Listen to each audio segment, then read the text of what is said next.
नमस्कार दर्शक मित्रों, आज के नए संस्करण में आप सबका स्वागत है। आज हम बात करेंगे G20 तो रहेगा, मगर उसके साथ में हम भारत और यूके के संबंधों के बारे में बात करेंगे। कोई ऐसे इंसान से जो सालों से वहां यूके में रह रहा है, भारतीय है, मगर वहां की संस्कृति को भी पहचानते हैं, और हकीकत में हम जो यहां देख रहे हैं, क्या वो वही है या उनकी नजरिए से भी कुछ अलग अलग बातें हमें जानने मिलेगी। आज मैं आपका परिचय करवा दूं, हम मिलेंगे आज डॉक्टर स्नेह सनी से, जो अपना खुद का चैनल भी चला रही है, जिसका डिस्क्रिप्शन में आपको लिंक मैं दे दूंगा। आप उनके चैनल को भी सब्सक्राइब कर सकते हैं, जुड़ सकते हैं उनके साथ में। अलग अलग विषयों पे बातें होती है। भारत है, इंडिया है, दोनों का मतलब क्या है, उनके बारे में अगर जानना हो तो उनका एक एपिसोड भी आप देख सकते हैं। मेरा कहने का मतलब ये थे, मैं कोई पॉलिटिशियन से बात करूं, कोई डिप्लोमेट से बात करूं, इंडिया यूके रिलेशंस के बारे में, उसकी जगह मैंने चूज किया जानबूझ के मेरे आपके जैसे एक आम इंसान से बात करने का।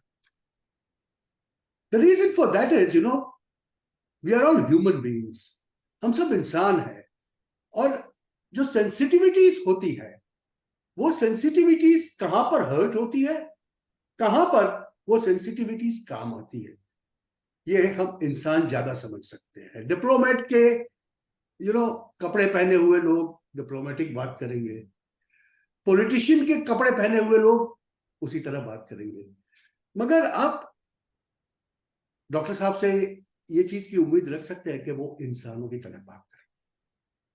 So that's what my guest today is a very unique one in that sense. Till now you have been listening to some experts, geopolitical experts, ये वो नहीं। आज हम बात करेंगे हमारे इंडियन डायस्पोरा के एक इंसान से, जैसे वो विदेश को देखते हैं और जैसे वो वहां बैठ के भारत को देखते हैं, उनके बारे में बात करें हम, और शुरुआत करें। तो डॉक्टर साहब, with your permission, I ask you first question. ये क्या रहा है? ऋषि सुनक वो देश में जाके आज उनके प्रधानमंत्री बन चुके हैं, प्राइम मिनिस्टर बन चुके हैं, जिन्होंने हमारे ऊपर 200 साल राज किया। देखिए ये सब चीजें, क्योंकि मैं जर्नलिस्ट हूं 30 सालों से, तो हमारे दिमाग में छोटी छोटी बातें होती है। अभी भी हमें फील होता है कि बीबीसी की कोई डॉक्यूमेंट्री आई, पूरे इंडिया की सेंसिटिविटी को पिंच करके चली गई, बात कुछ नहीं थी। तो ये ऋषि सुनक वहां जाके बैठना और ऋषि सुनक का ओपन में कहना जय Siya Ram, how does it go with natives of UK, जिसे हम हिंदी भाषा में बोलते हैं, गोरे लोगों के साथ कैसे जाता है? जी जी, नमस्ते to all the viewers. Himanshu ji जो क्वेश्चन कर रहे हैं, वो देखिए, जहां तक गार्डियन का, बीबीसी का बायस होना, वो है, बीबीसी बायस है, गार्डियन बायस है, जो अगर देखा जाए तो मीडिया, जो वेस्टर्न मीडिया है, जो यूके का मीडिया है, वो बायस है। ठीक है, हम लोग प्रोटेस्ट भी करते हैं, हम लोग टाइम टू टाइम गार्डियन के अगेंस्ट जाके प्रोटेस्ट करते हैं, बीबीसी के अगेंस्ट जाके प्रोटेस्ट करते हैं। So we have few people who do that time to time, क्योंकि हमको भी वो उतना ही पिंच करता है जितना शायद वो भारत में पिंच करता है। आप ये याद रखिए, जो डायस्पोरा भारत में बैठा है, जो मेरी उम्र का है, राइट, जो फर्स्ट या सेकंड जनरेशन समझ लीजिए, राइट, फ्यूचर जनरेशन का अभी हमें इतना नहीं पता है। हम दिल से भारतीय हैं, क्योंकि हम लोग कहते हैं ना, फिर भी दिल है हिंदुस्तानी। तो जो ब्रिटेन है वो हमारी कर्म भूमि है, जन्म भूमि, या जिसे कहते हैं प्रेम भूमि, तो हमारी भारत ही रहने वाली है। तो हमारे दिल में मैच भी होता है तो भी हम सोचते हैं इंडिया जीत जाए। और ऑफ कोर्स जब ऋषि सुनक जी खड़े हुए थे, तो हम सब इंडियंस नहीं, शायद पाकिस्तानी भी, जो आई विल से कि एशिया के लोग शायद चाहते होंगे कि उसको जीतना चाहिए, क्योंकि ये एक हिस्ट्री में एक रिवर्सल होगा।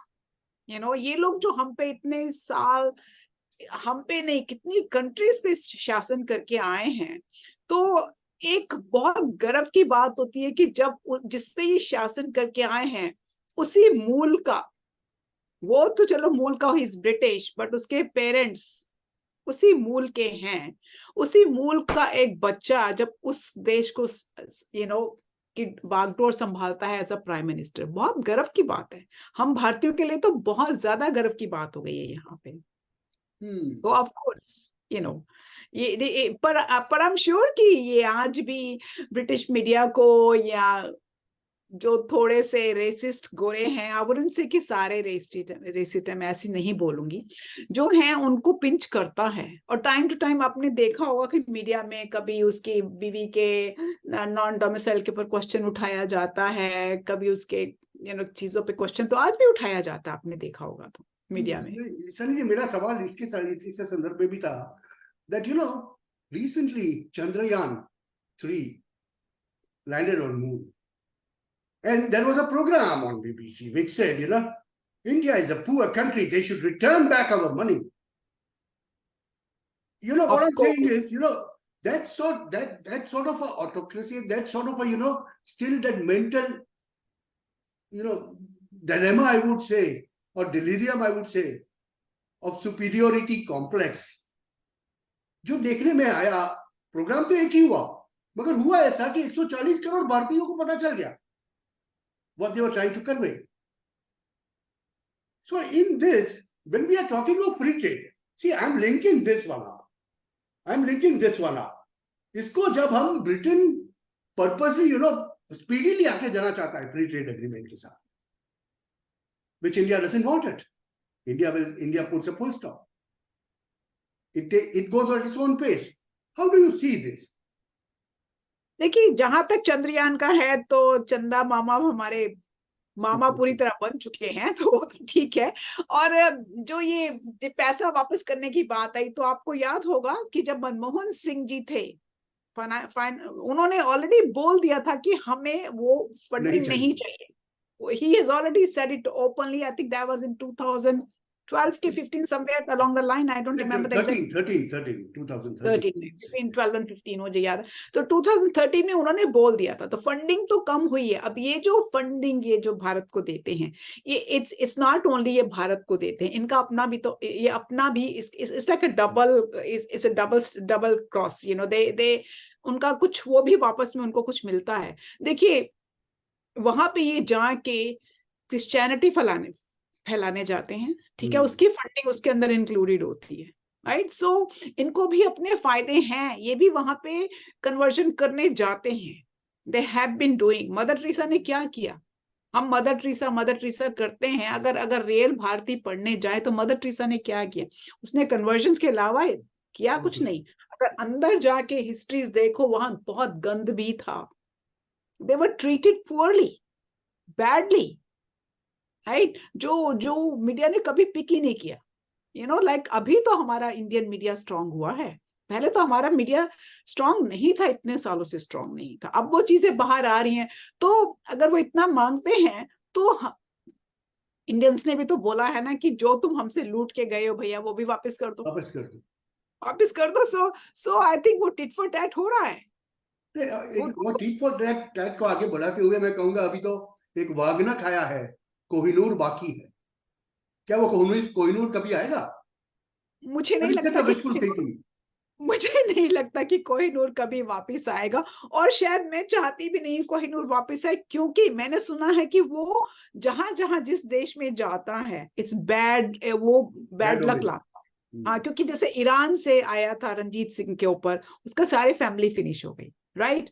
और क्योंकि वो हमारा भी नहीं था, ईरान से कहीं से आया था आई बिलीव। और उसके बाद अब ये जैसे है, यहाँ से अगर वापस इंडिया जाता है, जैसे हमारा भारत दिन ब दिन तरक्की करता है, right.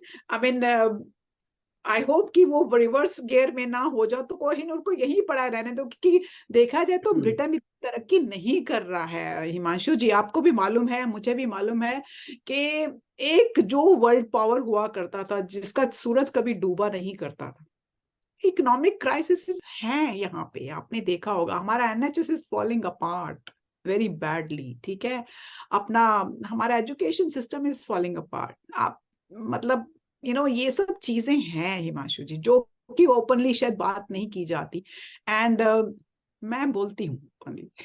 how bad is the situation economically? NHS is quite behind at the moment. देखिए हमारे जो आई रिमेम्बर कि मैंने ये आवाज, क्योंकि मैंने एनएचएस में 15 साल काम किया है, तो मैं उससे पहले डिपार्टमेंट ऑफ हेल्थ में थी, तो मैं तो पिछले कम से कम 10-15 साल से एक चीज हर मीटिंग में जाके बोलती थी कि अपने डॉक्टर्स ट्रेन करो, अपने नर्सिस ट्रेन करो, और उनको ट्रेन करना ही नहीं, इसका मतलब ट्रेन करने का मतलब है have more spaces in our colleges, in universities, so they can be trained in house. Train करना ही नहीं है, उनको रिटेन करना is the biggest job. you cannot make them work 60-80 hours a week. My son, he is studying medicine. ये बच्चे 18-20 घंटे इस्तेमाल किए जाते हैं, इनके पास अपनी पढ़ने का टाइम नहीं होता हिमांशु जी, राइट? रिटेन करना है, क्यों हमारे जो ब्रिटिश बच्चे पढ़ के कभी ऑस्ट्रेलिया चले जाते हैं, कभी कहीं और चले जाते हैं, क्यों जाते हैं? क्योंकि उनकी वर्किंग आवर्स बेटर है। 40 आवर्स के बाद then they know कि they will get either extra money or they don't have to work. अगर आप overworked हैं, you bound to make more mistakes. तो रिटेंशन होना जरूरी है, रिटेंशन नहीं हो रहा है हमारे अपने home grown doctors and nurses का। वो लोग जा रहे हैं क्योंकि they are fed up with the system. और फिर हमारी कंजर्वेटिव गवर्नमेंट ने पिछले so many years फ्रीज रखा था पेज के ऊपर, so that is coming as well side by side, क्योंकि इन्फ्लेशन तो बढ़ रही है, inflation is increasing, but the pay scale has not increased in that line.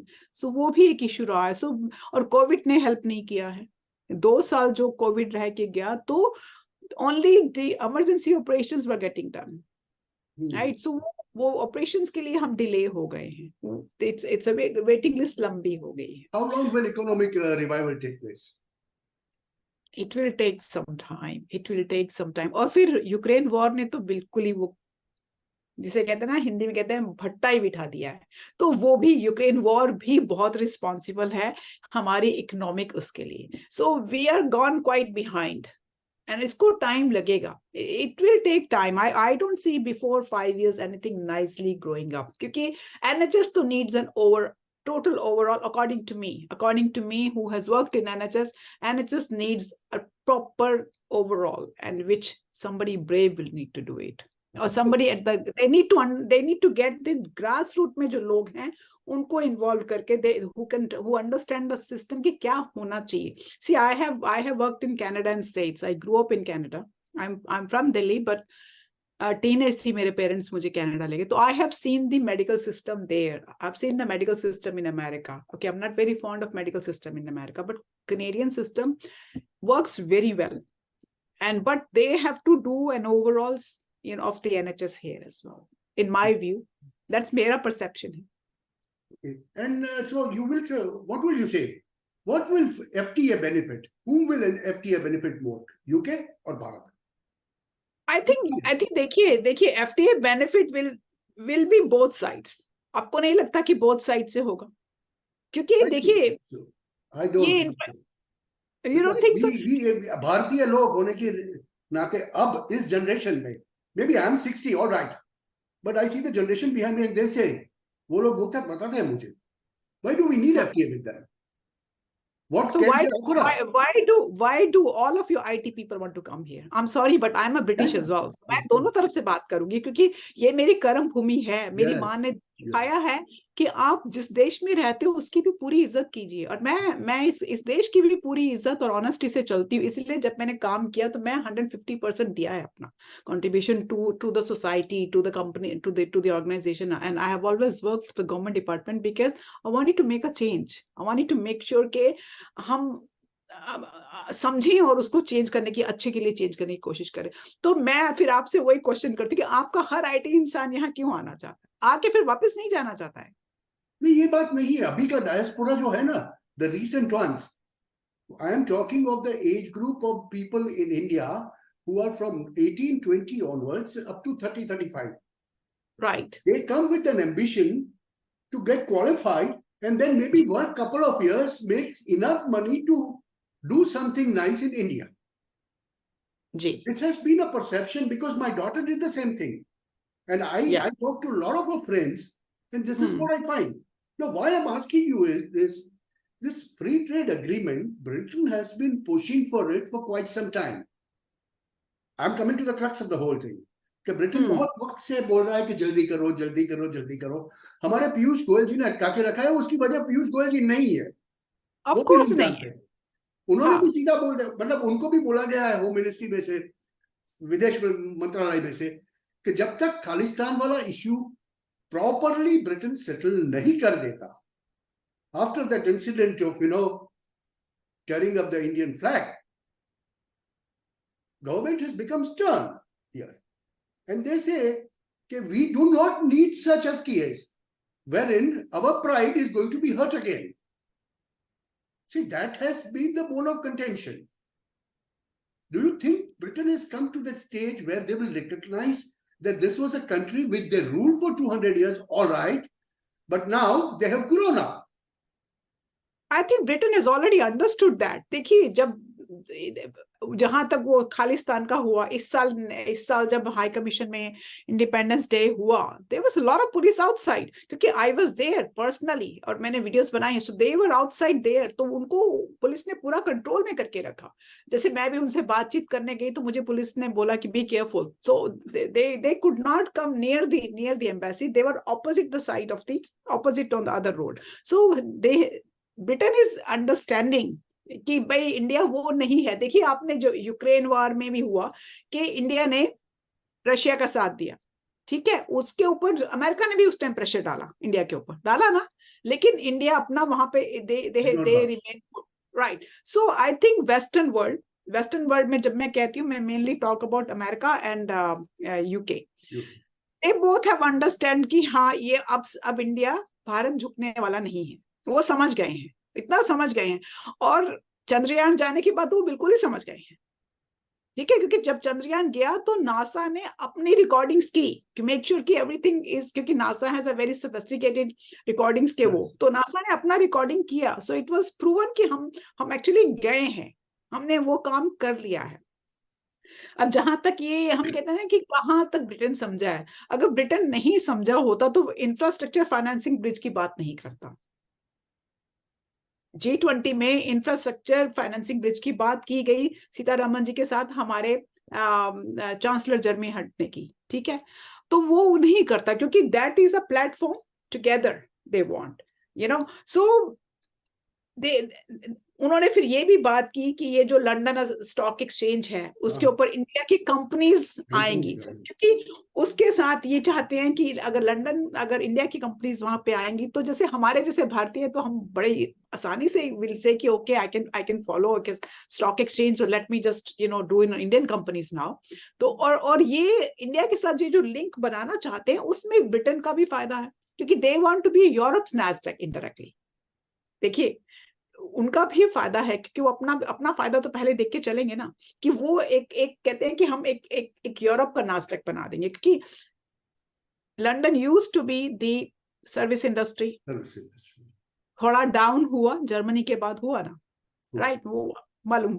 तो they want to go back to that's big service industry. वो India के साथ link करके वो यूरोप का नास्डैक बनाना चाहेंगे, और I think that will be beneficial to both the countries possibly.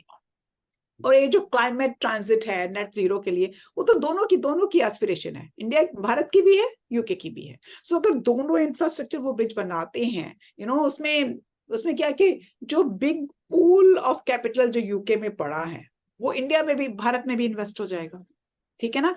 हम भारतीय हैं, हम जैसे मेरे तो सारे deposits state bank of India में होते हैं. क्यों होते हैं पता नहीं, बट होते हैं. यूके में भी कर सकते पर नहीं. तो जर्मी हंट ने वो भी बात किया कि जो हमारे पेंशन फंड्स हैं अराउंड 2.6 ट्रिलियन के हैं, क्योंकि वो भी लाइक प्रॉपर यूज हो सकते हैं अगर हम ये इंफ्रास्ट्रक्चर का काम करते हैं और ये जो स्टॉक एक्सचेंज का मिलके काम करते हैं। तो ये जो sense of momentum of working together, ये दोनों साइड से है Himanshu ji. And it will be, I always believe कि there is never a one person who will benefit from anything. It's like you scratch my back, I scratch your back kind of है। और Britain कुछ नहीं करेगा जहां उसको फायदा नहीं होगा, एंड भारत भी कुछ नहीं करेगा जहां उनको फायदा नहीं होगा, क्योंकि वो पपेट गवर्नमेंट सब नहीं रह गई है। Now the our governments are very smart, Bharat की भी। उनको पता है कि कहाँ पे उनको फायदा होगा, एंड पूरा रिसर्च करने के बाद वो एग्री करते हैं। So what do you foresee, in Britain, if there is a regime change, how much will the policies change? Now, with this regime, it is aligned. I understand what you said. And that is felt also. With Rishi Sunak, it is felt also in India. But then if there is a regime change, if there's someone else, not a conservative, but let's say Labour, then मेरा यार तो चला गया।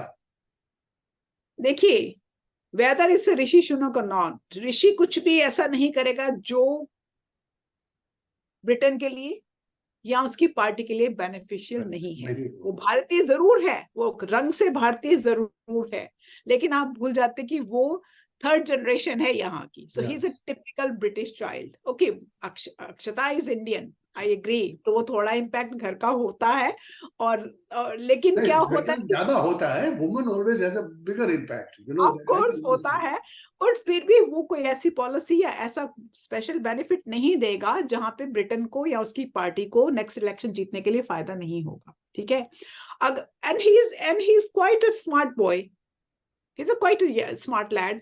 और अगर वो ऐसा कुछ करता है, लेबर गवर्नमेंट अगर जीतती है, तो they will definitely take the fruits from that, wouldn't दे?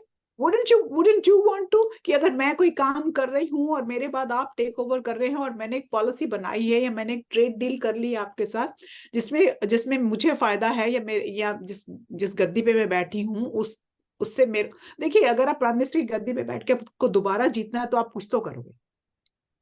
तो इसका मतलब जो नई गवर्नमेंट आ रही है उसको भी ये समझ आनी चाहिए कि उसने जो किया था तो वो देश के लिए अच्छा होगा, उसकी पार्टी के लिए अच्छा होगा, तो ही उसने किया होगा।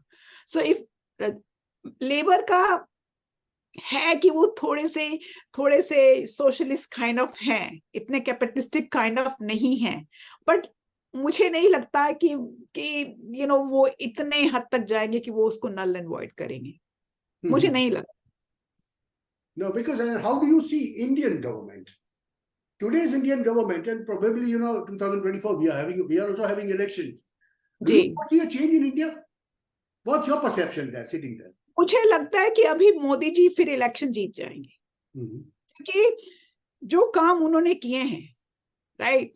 आई mean I am never been a Indian political involve person at all. मैं जब यंग बच्ची थी तो मैं यूथ कांग्रेस में इन्वॉल्व थी, 10th 11th वो टाइम होता है जब आप इन्वॉल्व होते हो एंड ऑल दैट, सो मैं थी। बट जब से मैंने भारत छोड़ा, मैं किसी भी पॉलिटिकल पार्टी को इस तरह कुछ आंख बंद करके वो नहीं करती हूँ। I am a person who always will see the facts and then I'll say yes, I support that or I don't support। चाहे वो मोदी जी ही क्यों ना कर रहे हो, वो भी मैं बोल देती हूँ कि वो ठीक नहीं है। उन्होंने कुछ काम तो अच्छे किए हैं। देखिए, हम सेकुलर करते हैं ना, राइट, बट हिंदुइज्म कहाँ गया? सेकुलर के साथ ये एक हिंदू कंट्री देश है, राइट। तो उनको भी तो राइट्स हमको संभालने थे ना, जो पुरानी गवर्नमेंट्स ने नहीं संभाले। What do you prefer? I'll come with the question. What do you prefer, Bharat or India? I of course prefer Bharat. क्यों नहीं? वो हमारा भारत क्यों नहीं? जब हम बॉम्बे से मुंबई कर सकते हैं, राइट, जब हम चेन्नई से मद्रास कर सकते हैं, हम तो दिल्ली से इंद्रप्रस्थ भी कर दे, मैं तो उसके लिए भी खुश हूँ, क्योंकि वो हमारी संस्कृति है। Bharat is our name.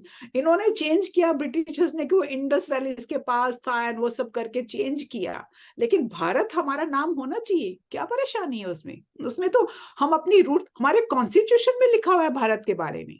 It does openly से कि इंडिया और Bharat union of states, union of states, yes, या सो वो हमारा कॉन्स्टिट्यूशन में वो वेरी आर्टिकल 1 में ये लिखा हुआ है। तो परेशानी भारत बुलाने में हमें होनी नहीं चाहिए, हमें नहीं होनी चाहिए। सबको साथ लेके चलना है, that I fully agree. It's a secular state, of course it should be secular. But क्या हो रहा था कि पीछे हिंदूज वर फीलिंग कि हम यहाँ बिलोंग नहीं करते हैं भारत में, ऐसा लग रहा था। क्योंकि अब क्या हिंदूज को भी लगने लग गया कि हम भी यहाँ के ही प्राणी हैं। अगर अगर मुस्लिम्स हैं, अगर क्रिश्चियंस हैं, अगर सिख्स हैं, तो हम भी यहीं के प्राणी हैं, हमको भी हमारा देश मिल रहा है। सो वो चीज एक प्राउड मोमेंट आती है, और वो मोदी जी ने दिलाई है।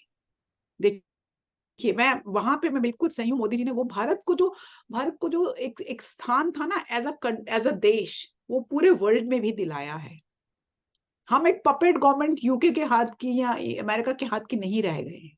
हम अपने डिसीजंस खुद बनाने लग गए हैं, हम अपना काम खुद करते हैं। ठीक है, हम भारतीयों को एक अच्छे उससे देखा जाता है। मैं डायस्पोरा यहाँ यूके में रहती हूँ। Of course I been looked up by Britishers around me. क्यों नहीं? क्योंकि जब से मोदी जी आए, हर इंडियन का भाव तो बड़ा है। ये तो सच है। तो मुझे लगता है कि यस, हर इंडियन वो का जीत भाव तो बड़ा है। Of course. एंड मुझे लगता है कि मोदी जी अभी अभी नीडेड हैं देश के लिए। आई थिंक एक और टर्म तो उनकी होनी चाहिए। ये मेरा विचार है, एंड आई होप कि वो जीते और देश थोड़ा और आगे बढ़े। और अभी जाने से पहले, वक्त बहुत नहीं बचा है, one last question. How is the Indian diaspora across UK look at the change Bharat? We are very proud कि भारत बढ़ रहा है। पर एक चीज मुझे और या मेरे लोगों को फील होती है कि हम लोग जो नए हमारे बच्चे हैं ना, जो हम ग्रो उनमें मैं वो वार्मथ नहीं देखती हिमांशु। वो वार्मथ आप में मुझे मिलती है, ये मेरे आप वाली जनरेशन में मिलती है। वो जो नई जनरेशन है ना, वो बहुत वेस्टर्नाइज हो रही है, वो बहुत सेल्फ सेंटर्ड हो रही है। वो वार्मथ हम मिस करते हैं। Why is it that? वहां रह के second generation, third generation Indians, as you say, are becoming insensitive. क्यों नहीं हो? नहीं, मैं यूके की गवर्नमेंट, यूके के बच्चों की बात, मैं भारत के बच्चों की बात करी कि हमको वहां जाके वो चीज मिस लगती है भारत में जाके स्पोरा को, कि वो जो इंडियन जो बच्चे हैं, वो उनमें वार्मथ मिस है। उनमें वो बहुत सेल्फ सेंटर वाली इमेज है। हम अपने बच्चों को देखो, मेरा बेटा यूके का बॉर्न है, और मुझे याद है कि वो उसको हिस्ट्री सिखाई गई, ब्रिटिश हिस्ट्री 1857 का, 57 का, ट्रीजन एंड ये सब। लेकिन मैं एज अ मदर अपना पूरा काम किया। मैं बैठी और उसको मैंने इंडियन हिस्ट्री सिखाती हूँ। मैं उसको राम रहीम के बारे में बताती हूँ। मैं उसको बताती हूँ कि नानक क्या थे, राम क्या थे, कृष्ण क्या थे, उनको बताती हूँ। लेकिन जो भारत का जो यंग बच्चा है ना, वो ये मिस है। मेरे को लगता है कहीं पे संस्कृति थोड़ी सी लॉस्ट भारत में हुई है। वो हम लोग डायस्पोरा मिस करते हैं वहां जाके। जी जी। ओके, दर्शक मित्रों, आपने सुना सनी जी से, डॉक्टर साहब ने क्या कहा? We are missing the warmth from the youth of this country. The time is coming again. By 25th of January next year, we are going to have a grand opening of Ram Mandir Ayodhya. And there will be a huge diaspora coming. Huge world diaspora of Indians coming back to India to visit. And that is the time to prove this wrong. मित्रों, आज ज्यादा बात नहीं करने वाला हूं, क्योंकि मैं आज में ह्यूमन रिलेशंस पे बात करना था। समझने की कोशिश कर रहा था इनसे कि वहां रह के लोग भारत को कैसे देखते हैं, और जो भी खास करके हमारे जैसे भारतीय हैं। उम्मीद करता हूं, आई होप आपको ये अच्छा लगा होगा, आपको ये वार्म लगा होगा, आपको ऐसा लगा होगा कि जैसे आप मुझसे बात कर रहे हैं। And that is what I want my conversations to be. तो दोस्तों, अगर आपको पसंद आया, लाइक कीजिए, सब्सक्राइब कीजिए, शेयर कीजिए। मैं लिंक में, मैं मेरे डिस्क्रिप्शन में सनी जी के चैनल के बारे में भी बता दूंगा। आप उनके यहाँ जाके भी उनके एपिसोड्स भी देख सकते हैं। वो भी काफी अच्छा एपिसोड्स कर लेती है। तो मित्रों, आज के लिए मैं यहाँ बंद करूंगा। मैंने जानबूझ के बहुत ज्यादा इकोनॉमिक्स की बात नहीं की, बहुत ज्यादा फाइनेंस की बात नहीं की, बहुत ज्यादा पॉलिटिक्स की बात नहीं की, मगर ऐसे दिन भी होने चाहिए जहां हम ह्यूमन रिलेशंस को, ह्यूमन सेंसिटिविटीज को समझ सके। तो आज के लिए सिर्फ इतना ही। फिर से आपसे सनी जी, आपसे बहुत बहुत धन्यवाद आपका। I wish will talk again and keep talking, keep giving us information about the UK's Indian diaspora, the things happening there. And next time when we talk with a specific topic with relation to India and UK both. मित्रों, नमस्कार. Thank you very much. धन्यवाद, धन्यवाद मेवाश्री, धन्यवाद।